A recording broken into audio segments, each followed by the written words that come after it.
viernes y vamos a tener el siguiente en 2 viernes. Son una serie de talleres que hacemos para bajar a tierra un programa de compromiso socialista. Entonces están más que invitados a participar después, hacer ya sea preguntas o aportes para ver en qué sentido podemos ir completando lo que sería después nuestra hoja de ruta para proponerle a los vecinos, a las vecinas, a los compañeros de trabajo, etc. Hoy nos acompaña Jorge Notaro, que fue docente, grado 5 de la universidad, economista, ha trabajado mucho con nosotros, desde el movimiento estudiantil hasta consultas concretas, siempre con una mirada crítica de izquierda sobre la realidad económica en Uruguay, y ha participado en cursos también que lo hemos invitado, y Fernando Techera, que es compañero nuestro, y que también ha estado estudiando mucho el tema de la deuda externa y el tema de la soberanía. Queremos también invitarlos el jueves que viene, a las 19 horas acá va a haber coordinador abierto de compromiso socialista. Es una nueva modalidad que estamos ensayando, así que esperemos que salga bien, donde la idea es discutir algunas posiciones. En particular va a estar el debate sobre la reforma de la caja militar, que como sabrán es un tema sobre el cual la UP todavía tiene que tomar posición. Entonces vamos a tomar tanto sea nuestra posición como compromiso socialista, como la posición que llevaremos al coordinador del UP, en donde la UP tiene un diputado, tendrá que tomar partido sobre el proyecto de reforma, ¿no? Entonces el jueves que viene a las 7 acá vamos a estar discutiendo ese, entre otros temas también internos de autoconstrucción, etc. Y si alguno no está en nuestras redes de difusión, puede comunicarse conmigo o con Gonzalo y lo agregamos, y prometemos nunca cejar el esfuerzo de hacerlos venir para discutir y pensar cosas. Así que le damos la palabra a Fernando.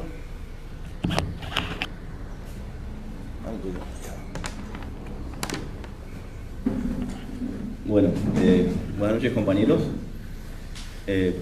Primero que nada, no quería dejar de pasar por alto lo importante que es para nosotros que nos acompañe Notaro.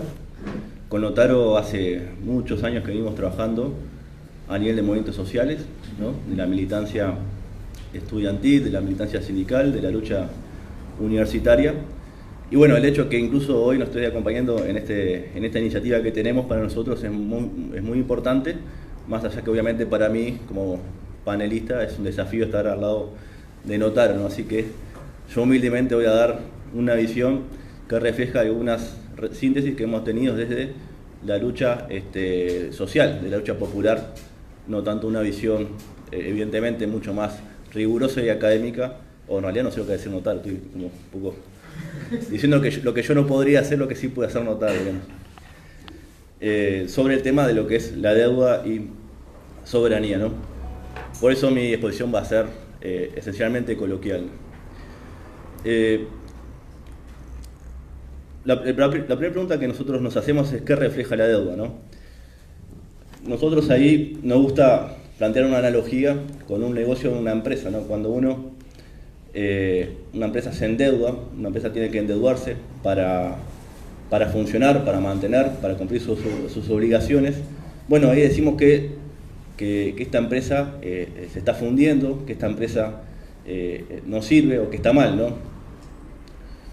Bueno, en Uruguay, por ejemplo, hay desde hace muchos años, décadas, un ciclo de endeudamiento importante, y en alguna medida creo que el endeudamiento, incluso proyectado en la rendición de cuentas actual, esta última que mandó el gobierno, presenta lo que podemos plantear un agotamiento de un modelo. Pero un poco también queremos ver qué significa este modelo, ¿no? Si hablamos de deuda, por ejemplo, países industrializados, como por ejemplo Estados Unidos, tienen endeudado el 105% del Producto Bruto Interno, o sea, más o menos el doble de lo que está endeudado Uruguay. Japón, por ejemplo, tiene una deuda pública del 235% del Producto Bruto Interno.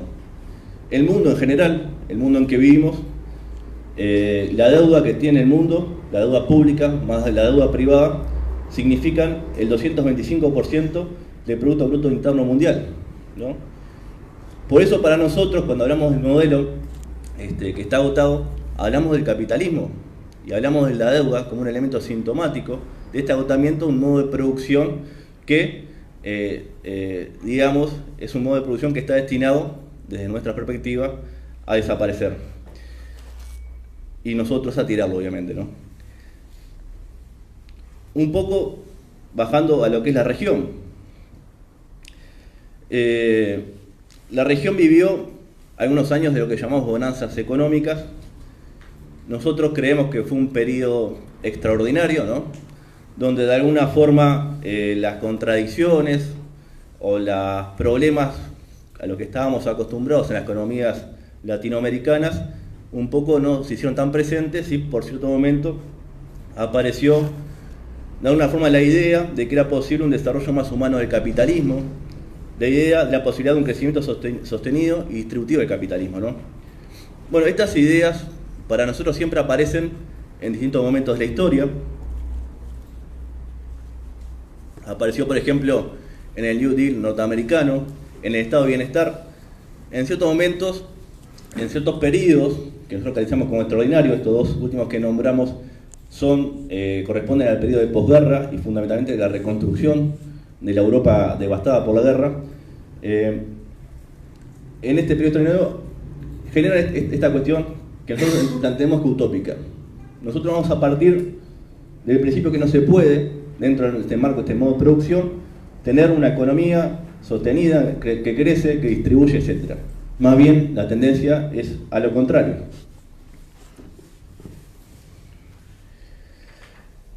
Con esta idea, muchos modelos, muchos gobiernos que se presentaron como progresistas en la región, de muy distinta pertenencia ideológica o afiliación política, pero se presentaron todos como progresistas, con algunos elementos en común, pero todos ahora vemos como de una forma, bueno, entre comillas, van cayendo. Nosotros hablamos del fin de un ciclo de gobiernos, ¿no? Y un poco todas estas tendencias que defienden o impulsan estos gobiernos ponen algún tipo de excusa al por qué está pasando eso. En Argentina, por ejemplo, la culpa es de Macri. Como ganó Macri, todo se está mal, todo se fue al carajo. El problema es que perdimos las elecciones. En Ecuador ganó igual Alianza País, que era la continuidad del gobierno de Correa, pero el problema era que, para esta gente, que el gobierno de la Alianza País traicionó lo que era el gobierno histórico de Alianza País de Correa. Bueno, en Venezuela ya hay menos excusas. El modelo de Venezuela, un modelo una crisis muy importante, ¿no? La culpa es de afuera, la culpa es del imperialismo. Bueno, siempre hay algún tipo de excusa, pero para nosotros son excusas, y para nosotros el problema, nosotros acá estamos refiriendo al elemento de la deuda, pero como un elemento sintomático del mal funcionamiento, un funcionamiento con una serie de crisis cíclicas, de problemas económicos del capitalismo, ¿no? Para nosotros el problema es la permanencia de un modo de producción capitalista, ¿no? Que sus contradicciones no le permiten avanzar, o solamente avanza y se mantiene sobre la base de una constante redistribución negativa de la riqueza social.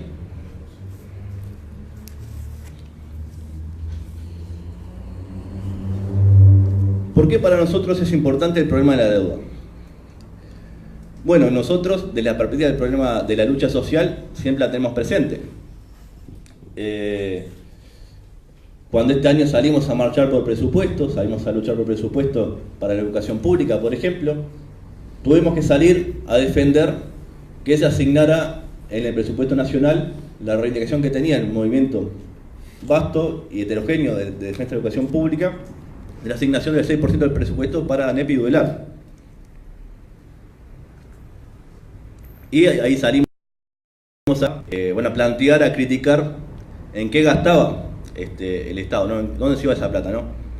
Tradicionalmente, un poco haciendo una memoria inmediata, siempre se planteaba, el movimiento planteaba, bueno, las exoneraciones de los capitales, ¿no? La exoneración que existe en los capitales, que ahí se podría ampliar el espacio fiscal, etc.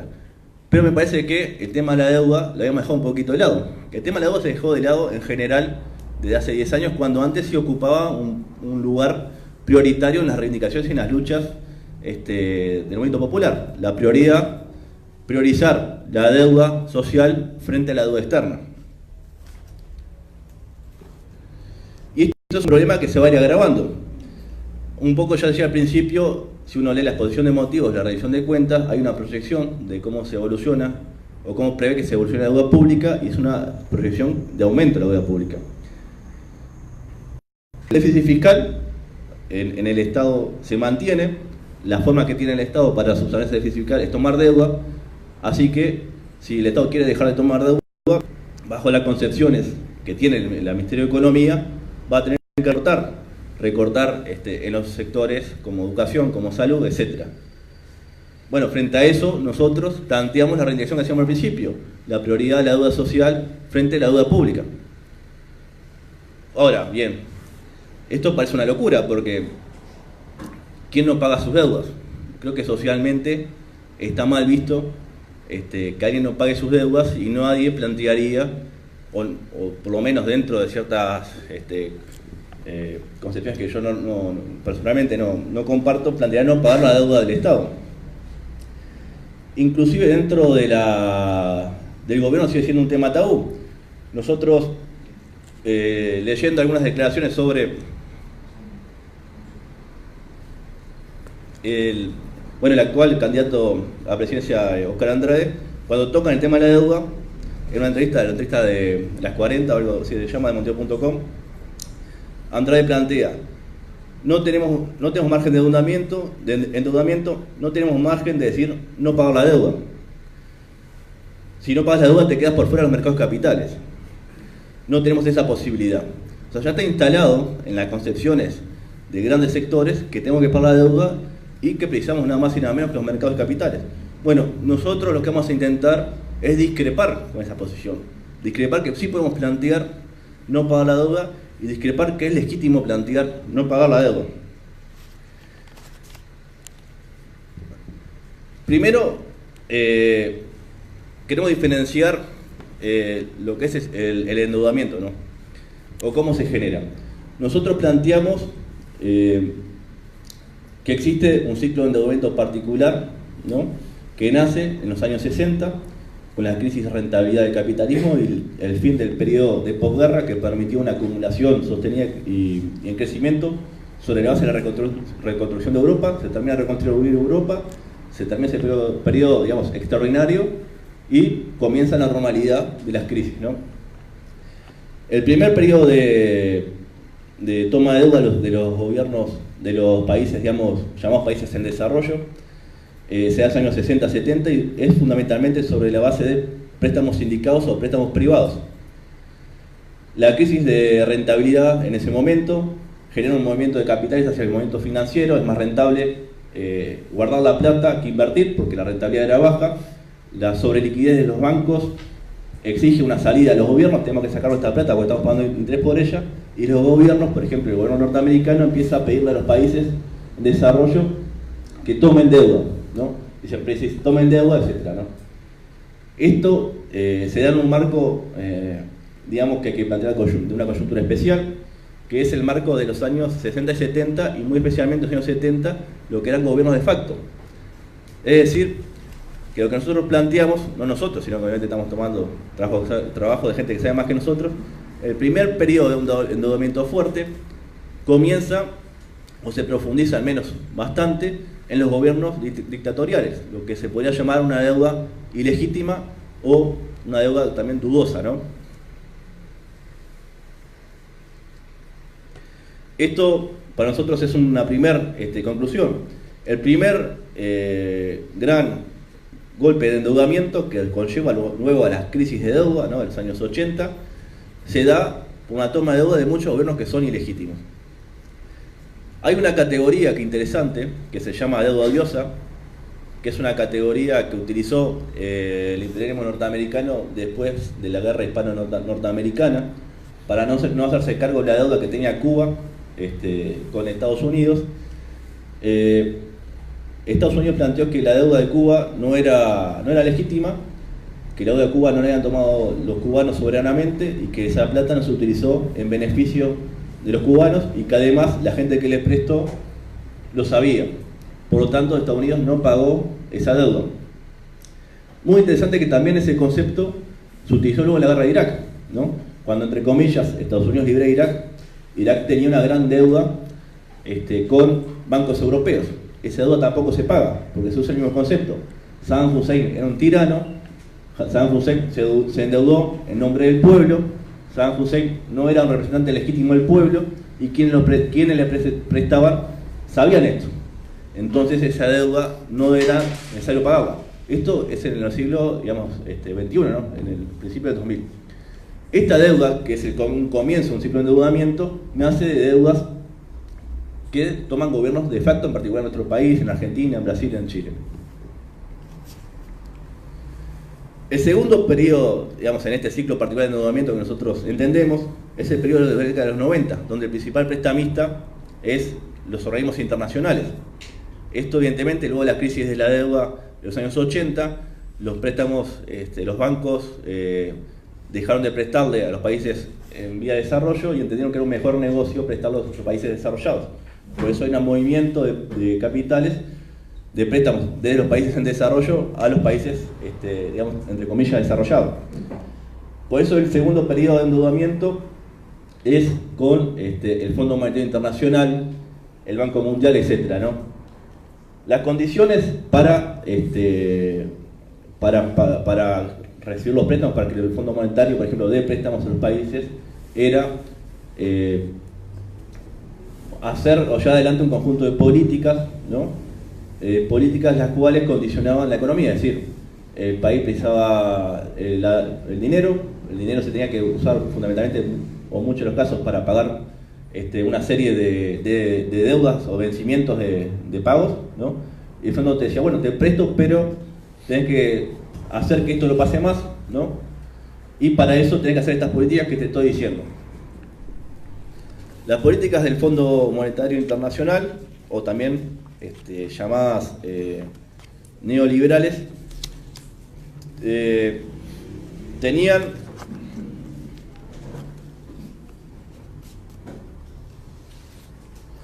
unos componentes que todos conocemos, ¿no?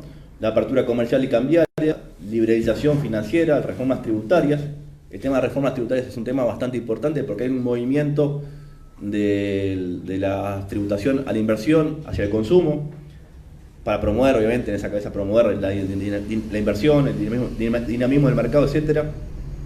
Bueno, privatizaciones, reformas laborales, etc., ¿no? Un conjunto de políticas que el Fondo Monetario Internacional, el Banco Mundial, impulsaron en todo el mundo con el argumento o con el objetivo público, según ellos, de dinamizar las economías, fomentar el crecimiento y solucionar los problemas de endeudamiento, ¿no? Bueno, esto se ha ido impulsando en los años 60, 70, ¿no? Bueno, la realidad un poco no fue la que preveía el fondo después de estas políticas. Por ejemplo, tomando algunos datos que saqué de un libro de un economista que se llama Herbie. Recordemos un poco los objetivos de crecimiento de las políticas, ¿no? El crecimiento mundial en la década de los 60, según Herbie, fue el 3,5%. En los 70 fue el 2,4%. En la década de los 80 el crecimiento fue de 1,4%. En los 90 el crecimiento fue 1,1%. Y en los 2000 el crecimiento fue del 1%. Es decir, que parecería que el objetivo al menos público de estas políticas no se venía cumpliendo. Objetivo de endeudamiento. Según una organización que se llama el Comité por la Absorción de la Deuda del Tercer Mundo, que hace un estudio de la deuda. Si uno ve la evolución de, por ejemplo, que debe América Latina y el Caribe, en la década de los 80 debía 126.000 millones de dólares, en la década de los 90 debía 314.000 millones de dólares, en la década de los 2000 debía 385.000 millones de dólares, y en la década del 2012, en esa década iba debiendo 577.000 millones de dólares.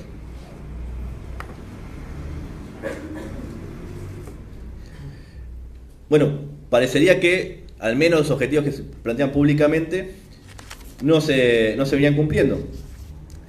El tema, o por lo menos para nosotros, es que el objetivo real no era solucionar eso, sino más que nada promover reformas que por un lado perjudicaran el trabajo, ¿no?, la clase trabajadora, y por otro lado lograron solucionar los problemas de rentabilidad que tenía el capital, con la excusa de la deuda. La deuda era una herramienta para ir imponiendo, entre comillas imponiendo, porque obviamente los sectores la burguesía nativa, son en la mayoría de casos socios, ¿no?, de estas inversiones, y van imponiendo estas medidas, ¿no? Primero, medidas que responden a los intereses del capital financiero norteamericano, con la facción más fuerte, medidas que buscan abrir espacios de acumulación para el capital, espacios no tradicionales, por ejemplo, de educación y la salud, y medidas que buscan fundamentalmente aumentar la creación de plusvalía. No tengo acá, pero hay algunos estudios que plantean cómo es la relación entre salario y ganancia, ¿no?, o salario sobre participación del salario en el Producto Bruto Mundial, y si uno ve los 60 a la fecha, hay una caída constantemente. O sea, el conjunto de medidas que impulsan el Fondo Monetario, que también se llaman neoliberales, buscan, desde el punto de vista real, ¿no?, una distribución regresiva de la riqueza social. Y ese es el objetivo fundamental. Bueno, esta imposición o este impulso de estas medidas se vienen continuando en esta década. Todos los gobiernos de toda cariz las vienen tomando. La herramienta fundamental de deuda venía siendo ahora, en este último tiempo, la emisión de títulos de bono de deuda, que uno, bueno, podría pensar, la emisión de un título de deuda es algo, digamos, más soberano, entre comillas, porque, bueno, las condiciones al fin y al cabo la pone el gobierno, y después, bueno, los capitales ven si le compran o no este bono, ¿no?, este bono de deuda. Bueno, como todo es relativo, ¿no?, porque si uno quiere colocar los bonos de deuda en los mercados de capitales, primero tiene que tener una buena calificación de riesgo, ¿no?, porque ningún inversor va a comprar un bono de deuda, al menos por su valor, de un país que tenga mala calificación de deuda.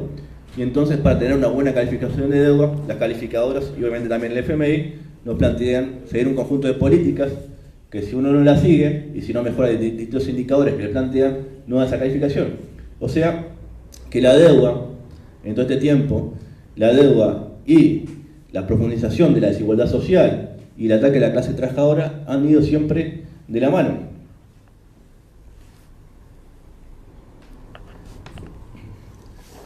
Un número más para redondear un poco la idea, comparando un poco lo que son los flujos de capitales, por ejemplo, entre América Latina y las grandes potencias mundiales, ¿no? Esto también lo plantea esta organización que yo le decía, el Comité por la Solución de la Deuda del Tercer Mundo. Si comparamos la plata que entra y sale, ¿no?, ayuda oficial, remesas de migrantes, pago de servicios de deuda por los países de América Latina y el Caribe, la repatriación de los beneficios de las transnacionales, o sea, la plata que UPM se lleva, por ejemplo, o Movistar se lleva, ¿no?, o sea, a sus casas centrales, ¿no? Bueno, el balance es negativo para los países de América Latina. Según, en el 2012, por lo menos, según esta organización, fue de menos 165.000 millones de dólares. Bueno, y después está el tema de la soberanía, ¿no?, que para mí es un tema que no puede verse al margen de una sociedad vivida en clase, ¿no? Porque un poco planteamos el tema del endeudamiento y el avasallamiento de la soberanía nacional, pero yo estoy convencido que hay una gran asociación de los capitales que ya existen acá con los que vienen a invertir. No en vano, por ejemplo, a Finlandia van a negociar el gobierno y empresarios, ¿no?, para que se instale UPM, ¿no?, aparte de Fernando Pereira, que también van en esas delegaciones, ¿no? Bueno, la soberanía nacional no la podemos entender de manera abstracta, sino en una sociedad real dividida en clases. Por eso la reivindicación de soberanía de un Estado nacional no se puede separar del carácter de clase del Estado, ¿no? Más allá que podemos hablar de soberanía o la defensa de soberanía como un elemento político al momento de plantear el tema, para nosotros es importante levantar la soberanía de los trabajadores, ¿no?, la soberanía de los productores, de los trabajadores, en decidir sobre la producción o en hacerse usar para beneficio de las grandes mayorías los recursos naturales y las riquezas del país. Para hacer eso tenemos que sacarnos de encima todo un modo de producción, todo un Estado que defiende ese modo de producción, ¿no? Y un modo de producción que está llevando adelante, digamos, la bancarrota de la economía. O sea, la soberanía nacional, la toma de deuda, la emisión de títulos se está haciendo de forma soberana, pero nosotros preferimos defender el concepto de soberanía de los trabajadores para hacerse de las riquezas nacionales y ponerse en beneficio de las grandes mayorías. Dentro de este marco teórico, nos parece que podemos avanzar en algunas conclusiones desde la perspectiva del movimiento social y popular. Primero, creemos que tenemos el derecho de reivindicar el no pago de la deuda. Nos parece que esa es una reivindicación legítima y lo legítimo es la deuda. Primero, porque, por ejemplo, gran parte de la deuda la tomaron gobiernos que no fueron electos. Segundo, para hacerse cargo de esa deuda ilegítima, un conjunto de gobiernos aplicaron un conjunto de medidas que no favorecieron para nada al pueblo, sino que más bien favoreció a los capitales nacionales y extranjeros, que un poco lo veíamos en la comparación de flujos y que además esas políticas que nos impusieron para solucionar los problemas de deuda, más que solucionar el problema de deuda, han aumentado la deuda que tienen estos países.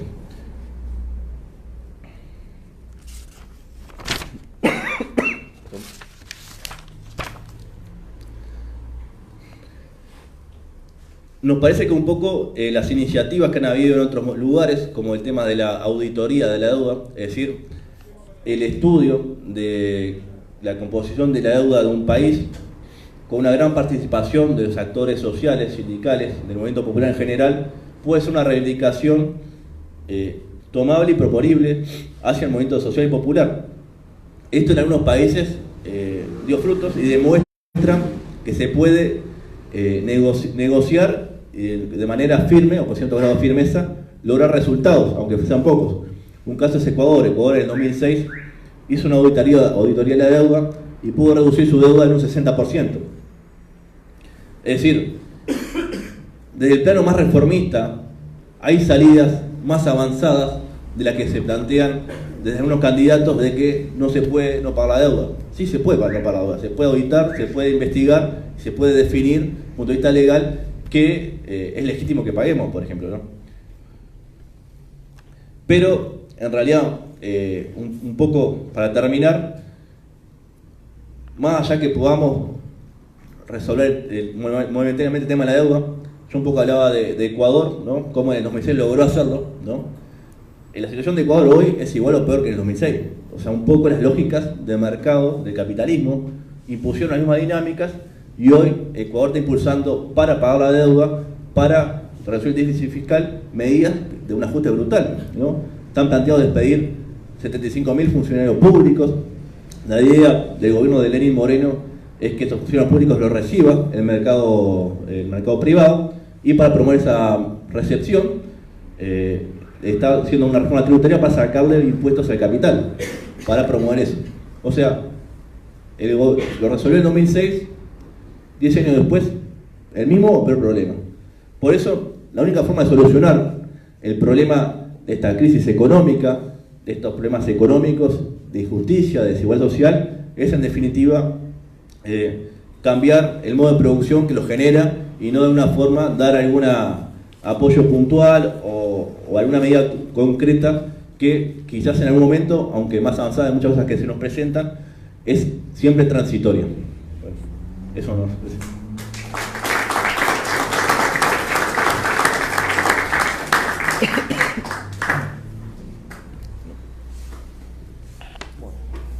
Les agradezco mucho la invitación y esta oportunidad de intercambiar puntos de vista sobre un tema que nos preocupa, nos interesa. Y mi exposición la voy a organizar en 4 partes. Primero, dar algunas definiciones de a qué nos vamos a referir por deuda externa y por otras formas de deuda. Luego, algún análisis de cómo funciona la deuda externa como instrumento de dominación.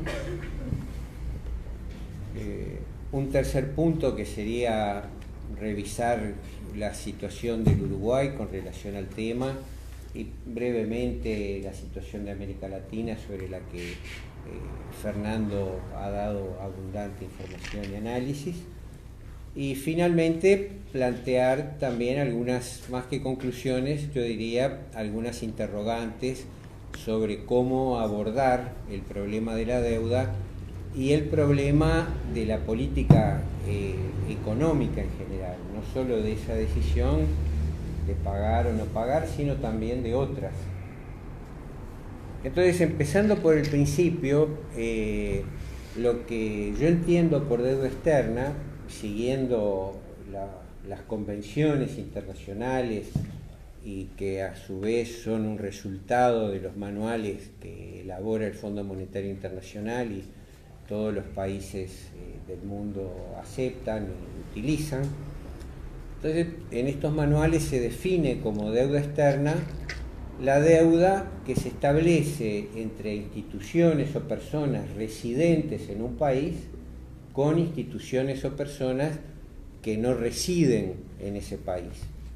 O sea que no tiene que ver con la nacionalidad de las personas, sino con la residencia. Entonces, esa forma de relación económica internacional a través de la deuda, que puede ser en forma de documentos, en forma de capitales, en forma de depósitos bancarios, se establecen también, y esto es un resultado de la Segunda Guerra Mundial y de la hegemonía norteamericana, se establecen en una moneda que es un medio de pago aceptado internacionalmente, que es el dólar. Ahora, así como nos preocupa la deuda externa, también tenemos que tener en cuenta algo distinto, que es la deuda pública. Porque, ¿qué ocurre? Esa deuda externa la puede contraer el Estado y ser una deuda pública externa, o la pueden contraer los privados y ser una deuda privada externa. Entonces, deuda privada externa es, por ejemplo, la que tienen las filiales de los bancos transnacionales con sus casas matrices cuando les prestan dinero para que hagan operaciones en el país. O puede darse la situación inversa, que las filiales de la banca transnacional capte recursos en un país, por ejemplo en el Uruguay, y se los preste a sus casas matrices. Este segundo fenómeno, que es muy excepcional, pero ocurrió durante la última crisis financiera originada en los Estados Unidos y con repercusiones en algunos países de la Unión Europea, ocurrió durante 2008, 2009 y en menor grado 2010, donde en Uruguay, por ejemplo, la banca transnacional instalada, que son 8 bancos, de los cuales en realidad 2 son bancos públicos, el Banco de la Nación Argentina y el Bandes venezolano, y quedan 6 bancos privados transnacionales que tienen aproximadamente la mitad de las operaciones bancarias en el país. Bueno, esos bancos juntaban depósitos de residentes y se los prestaban a las casas matrices. Entonces, por un lado, la deuda externa puede ser pública o privada. La privada se maneja por canales del capital. La pública se maneja por decisiones políticas de los gobiernos, de los estados. Y yo diría, ¿cómo interpretamos estas decisiones? ¿Qué representan los estados? Bueno, yo creo que esas decisiones son resultado de correlaciones de fuerza que se expresan tanto en el plano material como en el plano ideológico. Pero a eso volveremos sobre el final. Entonces, así como diferenciamos una deuda externa pública y otra privada, que dan una deuda externa total, también nos importa otra deuda que no es externa y que es la deuda pública interna, o sea, la deuda que contrae el Estado uruguayo con residentes en el país, que puede ser en moneda nacional o en moneda extranjera, pero que sigue siendo el resultado de una decisión de un Estado, de un gobierno, de captar recursos en el país y de captar recursos básicamente del capital, porque los sectores populares no tienen capacidad de ahorro como para ir a comprar letras de tesorería o bonos del tesoro. Pero en ese funcionamiento del capitalismo hay periodos, o es usual que los gobiernos o que los estados coloquen sus títulos de deuda a instituciones, a grupos, a personas residentes en el país. Y en el Uruguay, el principal comprador de títulos de deuda pública emitidos por el Estado uruguayo son las AFAP. Lo que genera una gran interrogante, es decir, entonces, ¿para qué queremos a las AFAP? Sí, el Banco de Previsión Social recauda los aportes de los trabajadores. Una parte se lo traspasa a las AFAP. Y las AFAP usan ese dinero que recolectó el Banco de Previsión Social para comprar deuda pública, con lo cual cobran intereses que van a ir a mejorar las jubilaciones que van a pagar, pero comprometen una parte del gasto público. El mismo efecto se lograría dejando de lado las AFAP. El BPS, en vez de darle la plata a las AFAP, compra títulos de deuda pública. Ahora, hay una cierta desconfianza con este fenómeno porque durante la década de los años 50 y los años 60, el BPS recaudaba los aportes de los trabajadores y los aportes empresariales sobre los salarios, y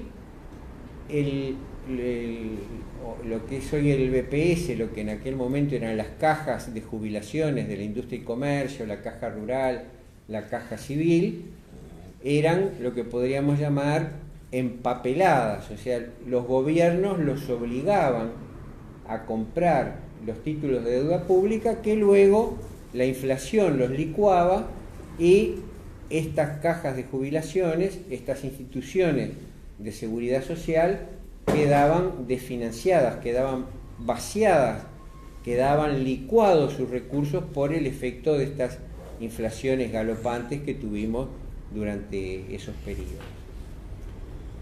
Pero entonces vale la pena tener en cuenta que cuando vamos a analizar qué magnitud tiene la deuda pública, tenemos que tener en cuenta la deuda externa y la interna. Y cuando vamos a analizar la deuda externa, tenemos que tener en cuenta que la responsabilidad del Estado con relación a esa deuda es solo de una parte, de la parte pública, y otra parte que es privada y que depende de relaciones entre sectores o fracciones del capital o de la burguesía. Porque, digamos, cuando analizamos estas definiciones, en definitiva lo que van a ser estos indicadores que nos permiten medir cómo evolucionan estas distintas formas de la deuda, lo estamos haciendo en un contexto que, como señalaba Fernando, estamos viviendo en una sociedad de clases, en una sociedad capitalista, en primer lugar, donde la mayor parte de las personas que trabajan no tienen riqueza y para generar un ingreso para sobrevivir tienen que vender su capacidad de trabajar, y una pequeña parte de la población del Uruguay posee la riqueza y por lo tanto la capacidad de comprar esa capacidad de trabajar y usarla para producir, para vender con ganancia. Así funciona el capitalismo. Y esa minoría domina y explota a la mayoría. Pero además, por su inserción en la actividad económica internacional, la sociedad uruguaya es una sociedad dependiente, o sea, forma parte de un sistema de relaciones de dominación universal, relaciones de dominación que son económicas, políticas, militares e ideológicas, un sistema de relaciones de dominación internacionales a los que Lenin hace un poquito más de un siglo le llamó imperialismo, recogiendo aportes de otros teóricos como Hilferding, Hobson, Rosa Luxemburgo, Trotsky, que estaban preocupados sobre el mismo fenómeno, como el capitalismo, es decir, el capitalismo que analiza Marx, el capitalismo emergente, el capitalismo de competencia, el capitalismo que es básicamente una economía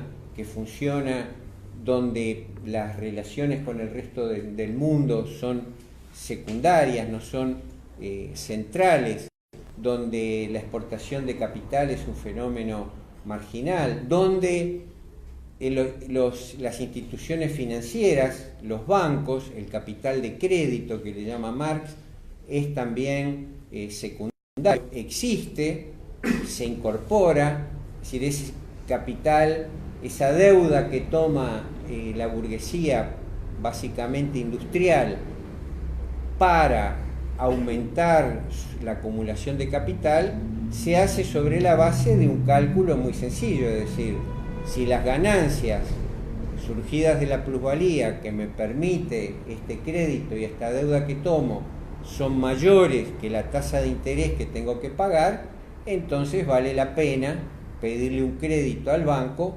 y aumentar la capacidad de producción de la empresa, la capacidad de contratar trabajo asalariado, la capacidad de comprar materias primas, la capacidad de acumular existencias, y aumenta su tasa de ganancias, aumenta su rentabilidad, aumenta sus posibilidades de seguir acumulando.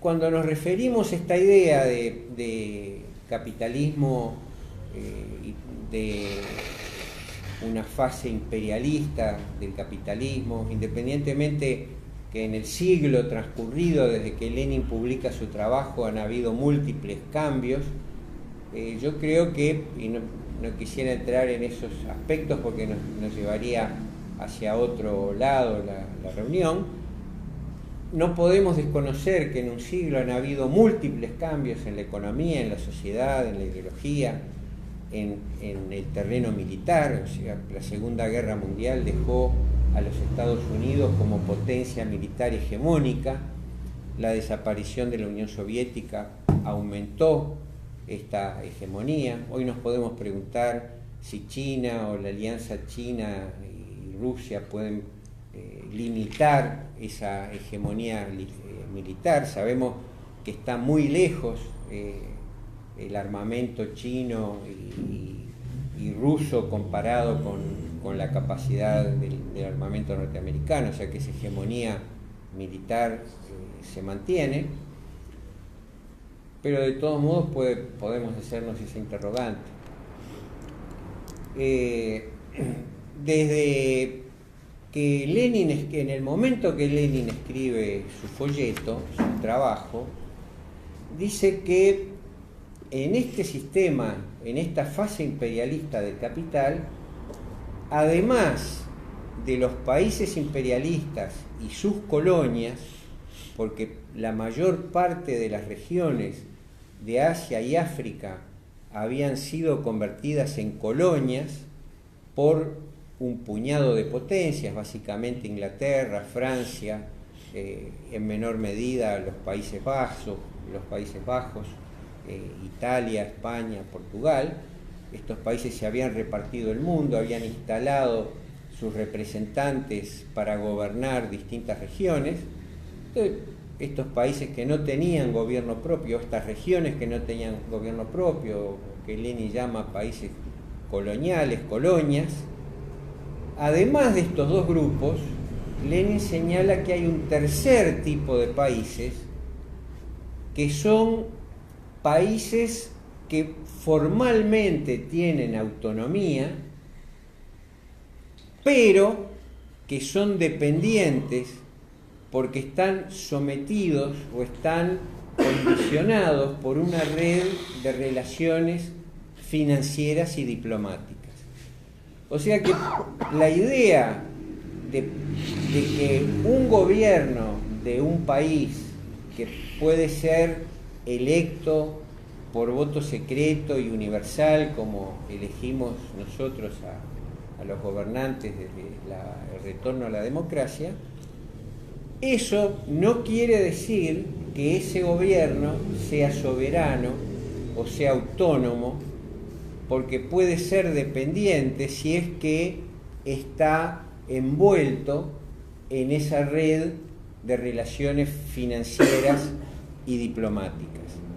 Y en ese momento Lenin no lo menciona, pero sabemos en América Latina que también se usan las armas cuando algún gobierno intenta alguna decisión autónoma y se invade, como se invadió Santo Domingo, Grenada o Panamá, para hablar solamente de los últimos episodios de presencia directa de los ejércitos de las Fuerzas Armadas norteamericanas, para no entrar al análisis más detallado de todas las presencias indirectas, de las presiones, los bloqueos, la actividad de la CIA, etc., ¿no? Pero sobre todo tomemos, o quiero transmitir esa idea de que los gobiernos de algunos países pueden parecer autónomos y ser dependientes por estas condicionantes financieras y diplomáticas.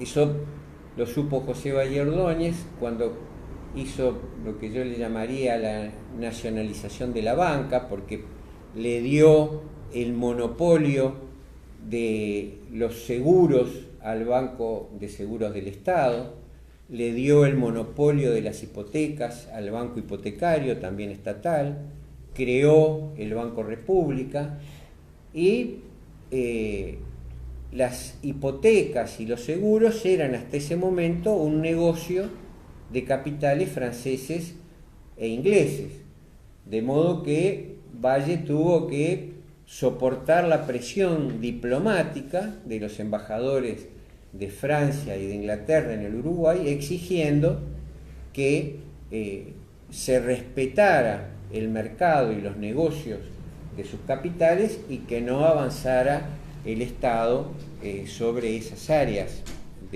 desmercantilizando, digamos, esas áreas. Digamos, eso no quiere decir que en el día de hoy se mantengan las mismas condiciones. Primero, el Banco de Seguros ya no tiene el monopolio y el Banco Hipotecario tampoco.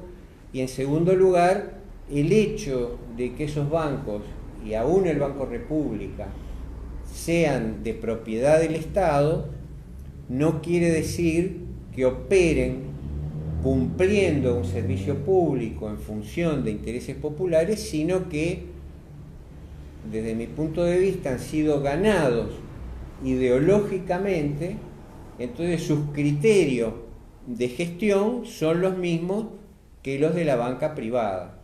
Entonces, el Banco República toma como indicador de éxito qué tasa de ganancia ha tenido al cabo del año, y si esa tasa de ganancia es cada vez más alta, se considera que es cada vez más exitoso.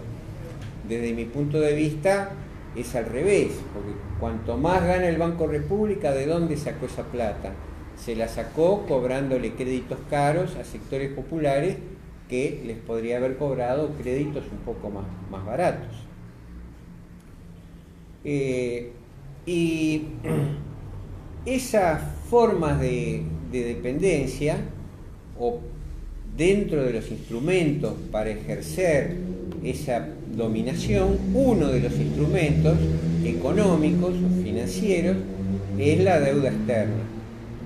Entonces, Uruguay ha tenido diversos periodos y ciclos, como les llamaba Fernando, de endeudamiento, donde el endeudamiento ha sido mayor o menor, pero sobre todo en el año 1959 desembarca en el Uruguay el Fondo Monetario Internacional.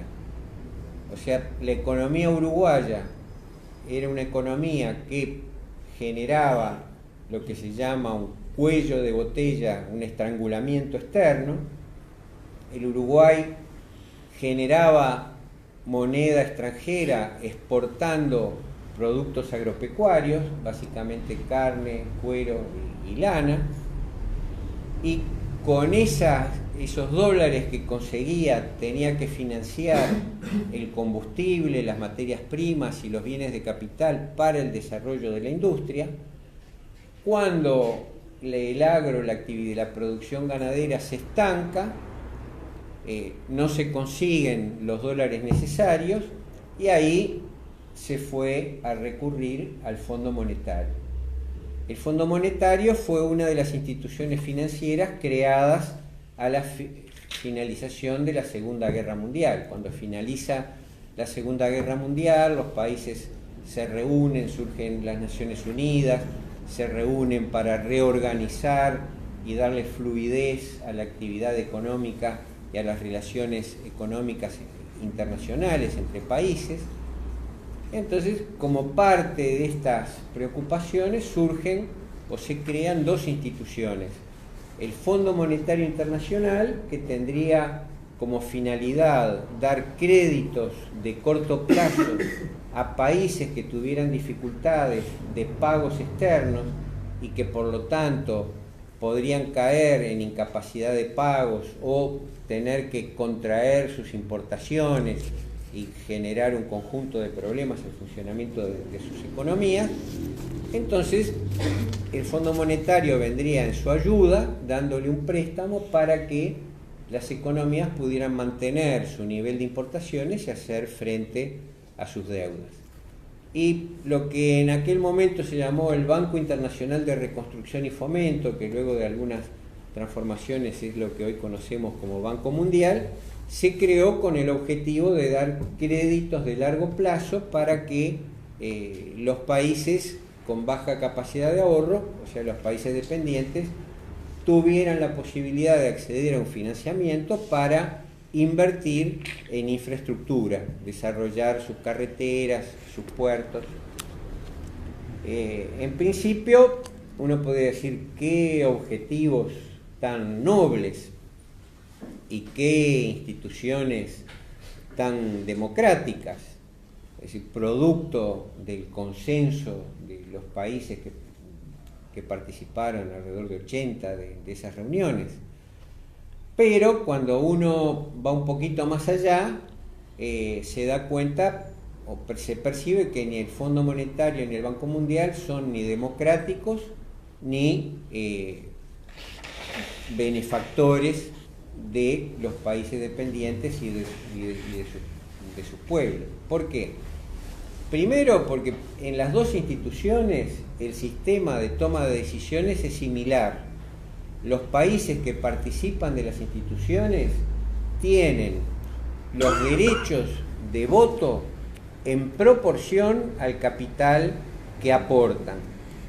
Los Estados Unidos, por el capital que pusieron, tenían un 15% de los votos y con Inglaterra, Francia, Alemania rápidamente formaban una mayoría, de modo que 3, 4, 5 países imperialistas eran los que, o son los que toman las decisiones en el Fondo Monetario Internacional o en el Banco Mundial.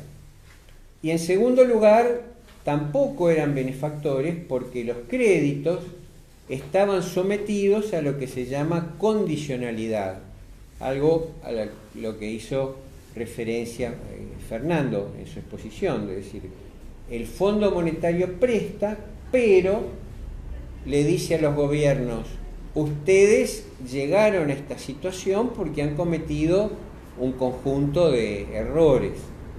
Tenemos que asegurarnos que no los vuelvan a cometer en el futuro y que tengan la capacidad de devolver este dinero que yo hoy les estoy prestando.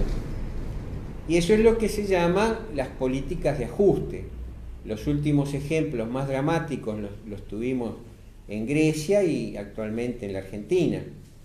Es decir, ¿Cómo es posible tomar un crédito y devolverlo? ¿Qué es lo que exige el Fondo Monetario Internacional? Bueno, para que los gobiernos puedan devolver ese dinero, primero tienen que tener un superávit en sus cuentas públicas, un superávit fiscal, sus ingresos tienen que ser mayores que sus gastos, pero para que los ingresos sean mayores que los gastos, no se trata de aumentar los ingresos gravando al capital, que es el que puede pagar más impuestos. Se trata de contraer el gasto. ¿Y cómo se contrae el gasto? Bueno, se contrae el gasto echando funcionarios públicos, bajándole los sueldos, pagando jubilaciones y pasividades en general más bajas, quitando derechos como seguros de desempleo, seguros de enfermedad, vendiendo empresas públicas. También eso ayuda a recaudar dinero que se puede utilizar para hacer frente a esa deuda. En el caso de Grecia tuvieron que vender alguna isla para poder cumplir con las exigencias de los préstamos. En el caso de Grecia operaba lo que se le llama la Troika, o sea, el Fondo Monetario Internacional, el Banco Central Europeo y el Banco Central de Alemania, porque el principal acreedor de Grecia y los que querían cobrar eran los bancos alemanes, que habían financiado durante varios años grandes volúmenes de importaciones a Grecia y la llevaron a una situación de incapacidad de pagos, y luego para salir le prestaban dinero, pero obligándolas a cumplir con esta condicionalidad. En el transcurso de la segunda mitad del siglo XX, y sobre todo en los años 90, como señalaba Fernando, viene esta onda de liberalización, de desregulación, y eso llega a los mercados cambiarios, a las relaciones económicas internacionales, a las tasas de interés, a los mercados financieros. Y entonces esta libertad que tienen las instituciones financieras, que ahora ya no son solo los bancos, son fondos de inversión, fondos de ahorro, fondos de pensiones, hay muchas instituciones que acumulan capital en dinero que está disponible para prestar, capital financiero. Estas instituciones comienzan a colocar, a comprar deuda de los países dependientes. Y ahí el Fondo Monetario, con su condicionalidad, pasa a un segundo plano. Es así que, por ejemplo, hace unos 10 años Uruguay, Argentina y Brasil liquidaron sus deudas con el Fondo Monetario porque les resultaba más fácil emitir deuda pública y colocarla en los mercados financieros, y con ese dinero saldaron las deudas con el fondo y siguen operando de esa forma sin tener que recurrir al Fondo Monetario ni tener que aceptar esa condicionalidad. En Argentina hasta hace poco tiempo, donde sí tuvo que volver al fondo. Argentina hizo la experiencia en el año 2003 de decir no pagamos la deuda externa, y funcionó la economía durante 10 o 12 años. Si bien es cierto que cuando asume la presidencia de Néstor Kirchner y Roberto Labaña como ministro de Economía, ellos dicen, bueno, nosotros venimos a pagar la deuda externa, pero la vamos a pagar al precio que tiene en la Bolsa de Nueva York. En la Bolsa de Nueva York, un título de deuda del gobierno argentino que decía vale $1.000, se compraba en 250, es decir, al 25% de su valor nominal. De modo que Labaña y Kirchner dijeron, nosotros vamos a pagar lo que vale. Cada $1.000 en los que se endeudó el gobierno de Cavallo, vamos a pagar 250. Y así fue que lograron que esa propuesta fuera aceptada por el 92,5% de los acreedores, de la magnitud de la deuda que tenían, y quedó un 7,5% que no aceptó ese acuerdo, que son los llamados fondos buitres, a los que sí el gobierno de Macri les aceptó pagarle la totalidad de la deuda, respaldado por decisiones de jueces norteamericanos, que incluyó a la Suprema Corte de Justicia de los Estados Unidos, y así fue que la Argentina en el año 2017 contrajo 138.000 millones de deuda para hacer frente al pago a estos fondos buitres, que habían comprado la deuda, como la recompró el gobierno argentino, el 25% de su valor, y ahora querían y lograron que el gobierno argentino se la pagara al 100% de su valor nominal. Entonces, ahora, salvo situaciones críticas excepcionales como esta que les decía y que conocerán de Argentina de estos últimos 2 o 3 años, los países latinoamericanos colocan sus títulos de deuda en los mercados. Como señalaba Fernando, se les llama títulos soberanos porque cada país decide cuánto voy a colocar, a qué plazos, en qué monedas, qué tasa de interés voy a pagar, siempre en aproximaciones sucesivas, porque también fijan esas condiciones y tienen que conseguir que alguien se los compre, que alguien considere que vale la pena hacer ese negocio. Pero como los dólares es lo que sobra en el mundo, porque por ejemplo, además de los petrodólares, además del capital que no encuentra oportunidades de acumulación productiva, se agregó que la crisis bancaria originada en los Estados Unidos en el año 2008 llevó a que durante muchos meses el gobierno norteamericano inyectara al mercado 75.000 millones de dólares mensuales. Eso después fue bajando a 50.000 millones, después a 25.000 millones, hasta que finalmente, cuando la economía se empezó a recuperar, se dejó de hacer esas inyecciones. Pero eso significa que miles, millones de dólares circulan por el mundo con el peligro de desvalorizarse, y por lo tanto las oportunidades de colocar deuda pública abundan. Pero no es, como señalaba Fernando, no son tan soberanos los países, porque aparece un nuevo fiscal, aparece un nuevo control, que son las empresas calificadoras de riesgo. ¿En qué consisten estas empresas? Estas empresas son empresas de servicios que evalúan si una empresa que quiere colocar obligaciones de deuda o un gobierno que quiere colocar títulos de deuda pública, las instituciones, las empresas calificadoras de riesgo evalúan si estas empresas o estos gobiernos tienen capacidad para devolver al vencimiento y pagar los intereses, mientras tanto, de estos títulos de deuda. Entonces, las empresas calificadoras emiten sus evaluaciones y le dicen a los capitales financieros: en este país compren deuda, a esta empresa compren deuda, a aquella otra no, en aquel otro país no.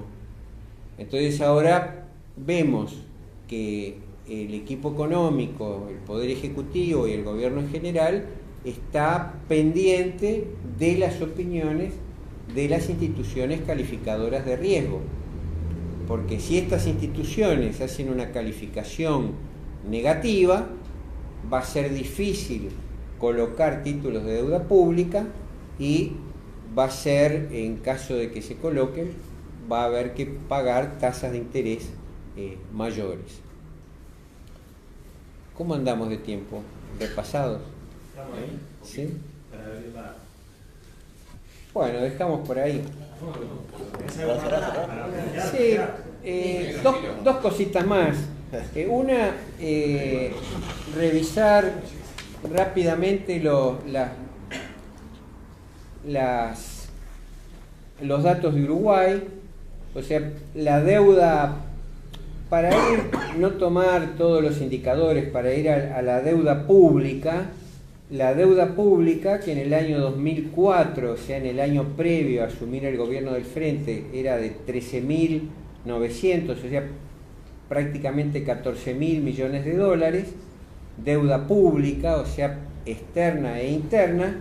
Esos 14.000 millones de dólares llegaron en el año 2017 a 38.700 millones de dólares, o sea que hubo un incremento muy importante.